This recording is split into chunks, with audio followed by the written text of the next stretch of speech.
Là dans cette partie il y a de la place là pour Nicolas Jackson, dos au but qu'il a bien décroché, il a Iliman Ndiaye justement à ses côtés dans la surface, Iliman Ndiaye qui cherche à prendre de vitesse son vis-à-vis mais qui va obtenir le corner sur cette tentative de centre. Ça démarre vite, ça démarre fort. Et ça peut être aussi le cas de l'autre côté avec Formose Mendy et Ismail Assar. Encore un ballon bien récupéré, Nicolas Jackson qui peut enchaîner, on va chercher Sadio Mané à gauche. Le dédoublement de Jacobs qui est servi dans la surface, le centre en retrait pour Ndiaye, le contrôle encore une fois, pas encore optimal mais c'est pas fini. Et nouveau centre et ce sera un corner. Il s'appliquait.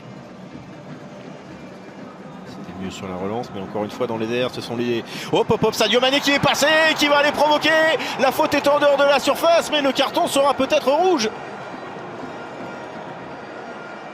Ah oui, et les Sénégalais qui viennent signaler à Monsieur Gama qu'il ne peut pas laisser Brighton Muntali comme ça s'en tirer sans prendre un carton. Et oui, le carton il est rouge forcément, bien sûr. Et oui, et oui, et oui, et oui.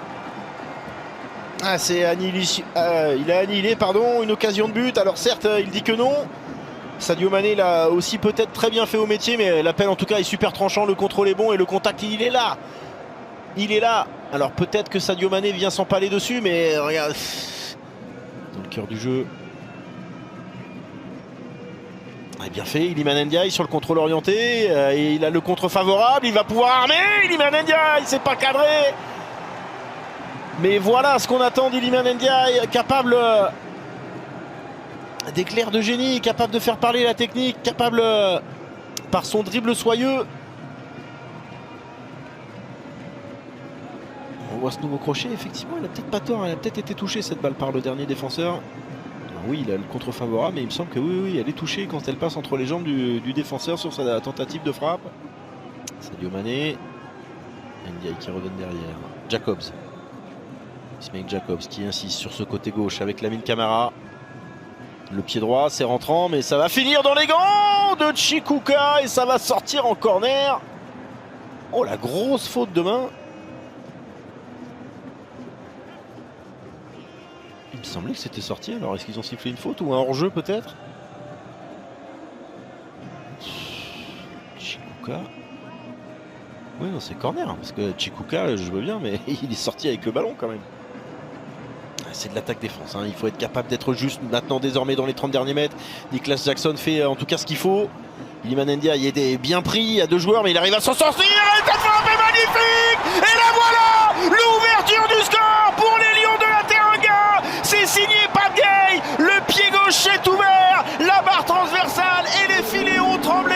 Ce ballon hors de portée, c'était injouable pour George Chikuka et ça fait 1-0 pour les Lions de la Teranga. Et c'est bien mérité, tant ils ont pris ce match par le bon bout. On se plaignait de voir des frappes cadrées, et bien la première aura été la bonne. Et alors superbe mouvement encore une fois initié par Jackson qui arrive à trouver Iliman Ndiaye et la passe décisive elle est magnifique d'Iliman Ndiaye parce qu'on se demandait encore s'il allait pouvoir s'en sortir. Il était serré de près par deux joueurs. Et on l'a dit, Iliman Ndiaye a une technique sûre. Et il a réussi à s'en sortir, il a surtout le coup d'œil pour mettre ce ballon à l'entrée de la surface. Et comme elle vient, Pape Gueye, pied gauche. Pour le joueur qu'on avait découvert du côté du Havre. Gauche. Jacobs qui repasse en retrait, Pape Gueye. Pape Gueye, le petit centre de Pape Gueye, deuxième poteau. Il y a de la place là pour Sadio Mané, la remise pour Ndiaye qui se fait contrer, Iliman Ndiaye. Et ce sera un corner, il n'était pas du tout hors jeu Sadio Mané, il avait parfaitement réussi à se faire oublier. Sadio Mané qui va chercher Ismail Assar qui va chercher à centrer ses contrées. Formose Mendy est encore là, Sadio Mané aussi, Sadio Mané, le ciseau, c'est pas cadré. Et ce sera une sortie de but. C'est spectaculaire mais pas efficace sur ce coup-là, mais on va pas lui reprocher de tenter le geste.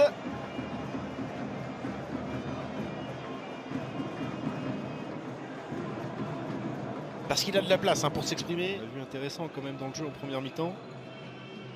Alors certes avec l'expulsion Et le surnombre, hop là, le revoici d'ailleurs, Nicolas Jackson. Oh là là, ça passe pas loin. Il suffisait d'en parler. Et on le voit, Nicolas Jackson qui est tout près de trouver le cadre et de pouvoir enfin débloquer son compteur en sélection. Iliman Ndiaye, encore une fois, le contrôle de balle est bon, la prise de balle est bonne, mais il s'est fait reprendre finalement. Derrière John Banda, le capitaine, ouais, et qui se fait contrer parce que Iliman Ndiaye, le contre-pressing était très bon. Il faut juste réussir à cadrer, mon cher monsieur, même si là il y a une grosse intervention défensive qui semble avoir pris un coup. Iliman Ndiaye.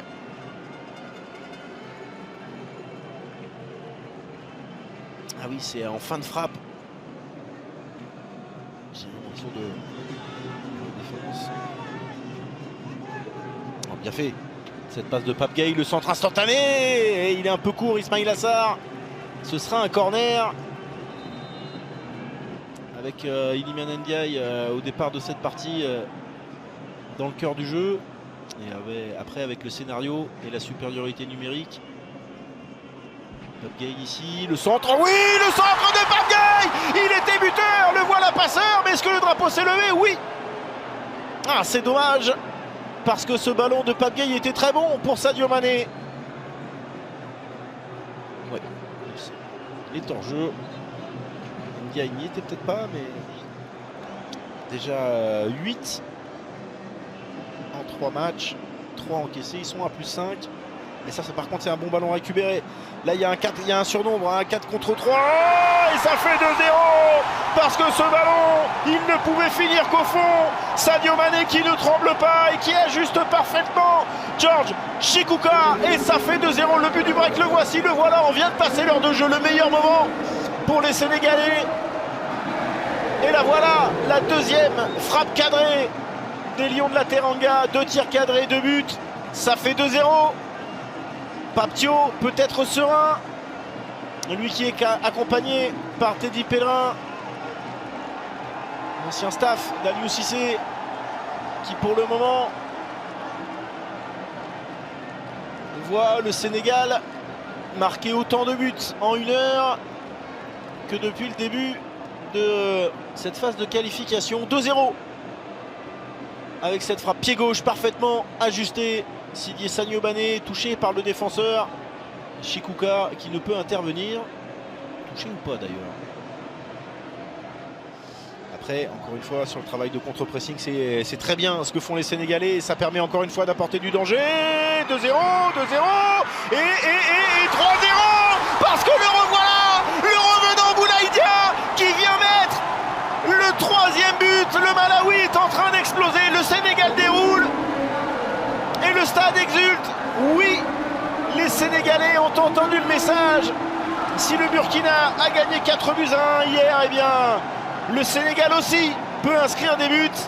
3-0 avec Boulaïdia en sortie de banc qui retrouve la sélection, lui qui n'était pas présent lors de la dernière CAN.